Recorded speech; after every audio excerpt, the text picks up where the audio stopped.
সকালে বিছানাটা ঠিক করে নিয়ে নিচে চলে গিয়েছিলাম, গিয়ে দেখলাম মা সজনে পাতার বড়া করবে বলে মাখছে, তাই আমি ভাবলাম যে আমি করে দিই, দিয়ে করে দিলাম ওগুলো। আর দুটো মাছ ভেজে দিলাম তাড়াতাড়ি করে, বর অফিসে যাবে, খেয়ে বেরোবে বলে।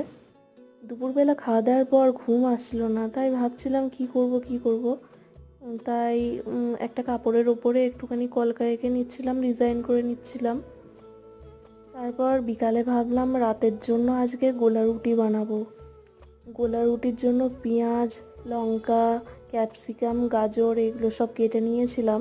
তারপর আটা, একটুখানি নুন আর এই যেগুলো কেটে নিয়েছিলাম ওগুলো দিয়ে, আর তার সাথে দুটো ডিম দিয়েছিলাম আর জল দিয়ে ভালো করে মিক্স করে গোলা রুটিগুলো বানিয়ে নিলাম। দেখো অনেকগুলো বানিয়ে নিয়েছি রাতে খাওয়ার জন্য।